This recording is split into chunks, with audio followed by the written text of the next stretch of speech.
अस्सलाम वालेकुम जी रहमतुल्लाहि बरकातहू। उम्मीद करदा कि सारे भैन भरा ठीक होणगे। अच्छा, जिस तरह कि तुसीं मैनूं जाणदे हो, मैं मियाँ उस्मान ते मैं तुहाडे नाल ना एक बड़ी ज़रूरी गल करना चाਹੁੰਦਾ ਸੀਗਾ।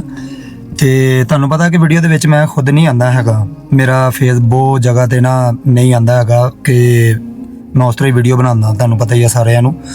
ਤੇ ਇਹਦਾ ਨਾ ਕੁਝ ਲੋਕ ਨਜਾਇਜ਼ फ़ायदा उठा रहे ਆ। ਨਜਾਇਜ਼ फ़ायदा ਕੀ ਉਠਾ ਰਹੇ ਆ, ਮਤਲਬ ਉਹਨਾਂ ਨੇ ਮੇਰੇ ਨਾਮ ਤੋਂ ਫੇਕ ਅਕਾਊਂਟ ਬਣਾਉਣੇ। ਮੈਂ ਅਗਲੀ ਵੀਡੀਓ ਦੇ ਵਿੱਚ ਨਾ ਤੁਹਾਨੂੰ ਉਹ ਅਕਾਊਂਟ ਵੀ ਮੈਂਸ਼ਨ ਕਰਾਂਗਾ। ਮੇਰੇ ਨਾਮ ਤੋਂ ਉਹਨਾਂ ਨੇ ਫੇਕ ਅਕਾਊਂਟ ਬਣਾਏ ਨੇ ਤੇ ਲੋਕਾਂ ਦੇ ਕੋਲੋਂ ਨਾ ਓਵਰਸੀਜ਼ ਦੇ ਕੋਲੋਂ ਉਹ ਜਾ ਕੇ ਨਾ ਮੇਰੇ ਕਮੈਂਟ, ਮੇਰੀ ਆਈਡੀ ਦੇ ਵਿੱਚ ਕਮੈਂਟ ਕਰਦੇ ਨੇ ਕਿ ਤੁਸੀਂ ਇੱਥੇ ਆਓ, ਇਨਬੋਕਸ ਕਰੋ ਤੇ ਇੱਥੇ ਸਾਨੂੰ ਇਨਫਲਾਨ ਪੈਸੇ ਦਿਓ, ਫਲਾਨ ਦਿਓ। ਤੇ ਇੱਕ ਮੇਰੀ ਸਿਸਟਰ ਨੇ ਗਲਤਫਹਿਮੀ ਦਾ ਸ਼ਿਕਾਰ ਹੋ ਗਏ ਨੇ। ਉਹਨਾਂ ਨੇ ਕਿਤੇ ਅਮਾਊਂਟ ਭੇਜੀ ਸੀਗੀ ਤੇ ਉਹ ਮੁੰਡਾ ਕਿਤੇ ਲੈ ਕੇ ਨਾ ਉਹਨੇ ਉਸ ਤੋਂ ਬਾਅਦ ਮੈਨੂੰ ਕੋਈ ਜਵਾਬ ਨਹੀਂ ਦਿੱਤਾ।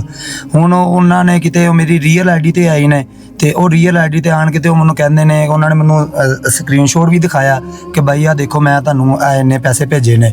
ਤੇ ਉਹ ਆਈਡੀ ਮੇਰੀ ਨਹੀਂ ਸੀ ਹੈਗੀ, ਉਹ ਮੇਰੇ ਨਾਂ ਤੋਂ ਕਿਸੇ ਨੇ ਫੇਕ ਅਕਾਊਂਟ ਬਣਾਇਆ ਸੀ ਤੇ ਉਹਨੇ ਲਏ ਨੇ।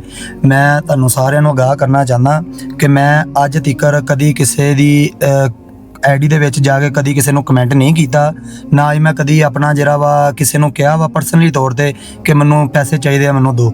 ਮੇਰੇ ਕੋਲ ਅਲਹਮਦੁਲਿਲਾ ਜਿੰਨਾ ਹੁੰਦਾ ਮੈਂ ਕਰ ਰਿਹਾ ਹਾਂ। ਅਗਰ ਮੇਰੇ ਨਾਲ ਕੋਈ ਕੰਟਰੀਬਿਊਟ ਕਰਨਾ ਚਾਹੁੰਦਾ ਤੇ ਮੈਨੂੰ ਨਹੀਂ ਰੋਕਦਾ। ਮੈਂ ਕਹਿੰਦਾ ਕਿ ਚਲੋ ਇੱਕ ਅੱਛੀ ਗੱਲ ਆ ਕਿ ਅਗਰ ਕੋਈ ਕੰਟਰੀਬਿਊਟ ਕਰਨਾ ਚਾਹੁੰਦਾ ਤੇ ਜਿੰਨੇ ਲੋਕਾਂ ਦੀ ਹੈਲਪ ਹੋ ਸਕਦੀ ਆ ਹੋ ਜਾਏ। ਅਦਰਵਾਈਜ਼ ਮੇਰੇ ਕੋਲ ਜਿੰਨਾ ਹੋਵੇ, ਥੋੜ੍ਹਾ ਹੋਵੇ, ਬਹੁਤਾ ਹੋਵੇ, ਅਲਹਮਦੁਲਿਲਾ ਮੈਂ ਖੁਦ ਕਰ ਰਿਹਾ। ਮੇਰੇ ਖਿਆਲ ਨਾਲ ਮੇਰੀ ਇਹੀ ਗਲਤੀ ਆ ਕਿ ਜਿਹੜਾ ਮੈਂ ਵੀਡੀਓ ਦੇ ਵਿੱਚ ਖੁਦ ਨਹੀਂ ਆਂਦਾ, ਲੋਕਾਂ ਨੂੰ ਮੇਰੀ ਪਹਿਚਾਣ ਨਹੀਂ ਹੈਗੀ ਤੇ ਲੋਕ ਜਿਹੜਾ ਨਾ ਇਸ ਚੀਜ਼ ਦਾ ਗਲਤ फ़ायदा ਉਠਾ ਰਹੇ।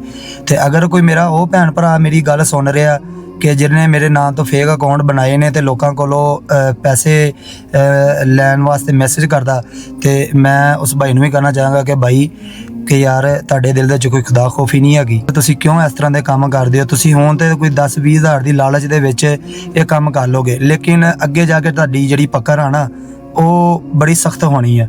ਤੇ ਖੁਦਾਰਾ ਇਸ ਚੀਜ਼ ਦਾ ਖਿਆਲ ਕਰੋ ਤੇ ਇਸ ਤਰ੍ਹਾਂ ਦੇ ਕੰਮ ਨਾ ਕਰੋ। ਇੱਕ ਬੰਦੇ ਦੀ ਇੱਜ਼ਤ ਨਫਸ ਨੂੰ ਖਰਾਬ ਨਹੀਂ ਕਰੀਦਾ ਯਾਰ। ਹਾਂ, ਅਗਰ ਤੁਹਾਨੂੰ ਕੋਈ ਪੈਸਿਆਂ ਦੀ ਜ਼ਰੂਰਤ ਆ ਤਾਂ ਮੈਨੂੰ ਦੱਸੋ ਯਾਰ, ਮੈਂ ਕਰ ਦਿੰਦਾ। ਲੇਕਿਨ ਮੇਰੇ ਨਾਮ ਤੇ ਇਸ ਤਰ੍ਹਾਂ ਤੁਸੀਂ ਲੋਕਾਂ ਕੋਲੋਂ ਪੈਸੇ ਮੰਗਦੇ ਜੇ, ਉਹਨਾਂ ਨੂੰ ਮੈਸੇਜ ਕਰਦੇ ਜੇ, ਫਰਾਡ ਕਰਦੇ ਜੇ, ਯਾਰ ਇਹ ਅੱਛੀ ਗੱਲ ਨਹੀਂ ਹੈਗੀ। ਠੀਕ ਆ ਨਾ? ਤੁਸੀਂ ਇਨਸਾਨ ਹੋ ਤੇ ਇਨਸਾਨ ਦੇ ਜਜ਼ਬਾਤਾਂ ਨੂੰ ਸਮਝੋ ਤੇ ਨੈਕਸਟ ਜਿਹੜਾ ਮੇਰਾ ਵੀਰ ਕੋਈ ਇਸ ਤਰ੍ਹਾਂ ਦਾ ਕਦਮ ਨਾ ਕਰੋ ਕਿ ਜਿਹਦੀ ਵਜ੍ਹਾ ਤੋਂ ਅਗਲੇ ਬੰਦੇ ਦੀ ਦਿਲ ਆਜ਼ਾਰੀ ਹੋਵੇ। ਉਮੀਦ ਕਰਦਾ ਹਾਂ ਕਿ ਤੁਸੀਂ ਵੀ ਸਾਰੇ ਭੈਣਾਂ ਭਰਾ ਠੀਕ ਹੋਵੋਗੇ। ਅੱਲਾਹ ਪਾਕ ਤੁਹਾਨੂੰ ਸਭ ਨੂੰ ਆਪਣੇ ਹਿਫਜ਼ ਈਮਾਨ 'ਚ ਰੱਖੇ ਔਰ ਸਭ ਨੂੰ ਜ਼ਿਆਦਾ ਤੋਂ ਜ਼ਿਆਦਾ ਨੇਕ ਕੰਮ ਕਰਨ ਦੀ ਹਿੰਮਤ ਤੇ ਤੌਫੀਕ ਦੇਵੇ। ਲੱਖ ਲੱਖ ਖੈਰ।